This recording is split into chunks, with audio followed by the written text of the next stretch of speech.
आणि हे थेट दृश्य मुंबई महानगरपालिकेमधून आपण पाहतोय। आपण पाहिलं सकाळीच या सगळ्या म्हणजे शिंदेंचे नगरसेवक आहेत, नवनिर्वाचित भाजपचे नगरसेवक आहेत आणि महापौर सुद्धा आहेत। ते सगळे सकाळी हुतात्मा चौकामध्ये गेलेले होते, अभिवादन केलं आणि त्यानंतर आता सगळे नगरसेवक जे आहेत हे आता आलेले आहेत मुंबई महानगरपालिकेमध्ये।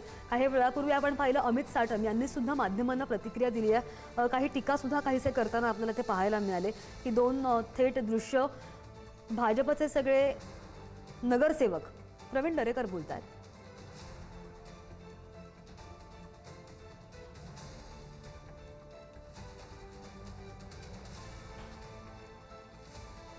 भाजपचे सगळे नगरसेवक आणि शिवसेनेचे सगळे नगरसेवक यावेळी उपस्थित आहेत आणि तीच ही लाईव्ह दृश्य आपण थेट पाहतोय।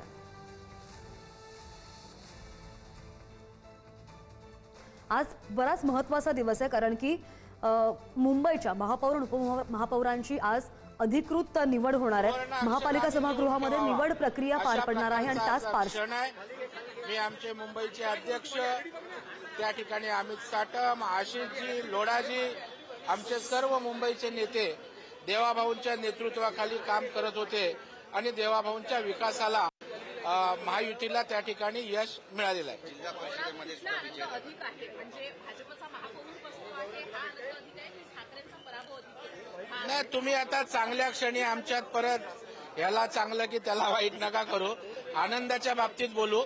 आणि ठाकरे सुद्धा काय आमच्या काय खानदानी दुश्मन नाही आहेत, आमचा राजकीय त्या ठिकाणी वैर आहे आणि त्याच्यामुळे त्यांनी सांगितलंय की विकासाच्या मुद्द्यावर त्या ठिकाणी आम्ही सत्तेसोबत असू, आम्हाला मुंबईकरांचा विकास आहे। जिल्हा परिषदेचे पण निकाल आले त्यामुळे महाराष्ट्रामध्ये देवेंद्र आणि रवींद्र यांची जोडी नाही, असं काही नाहीये, तुम्ही नको तिकडे जाऊ नका।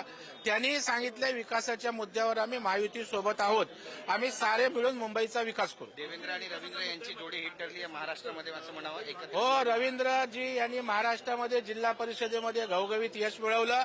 मुंबईत आमचे अमित साटम अध्यक्ष, दोन्ही अध्यक्षांनी देवाभाऊंच्या नेतृत्वाखाली घवघवीत असं यश मिळवलं।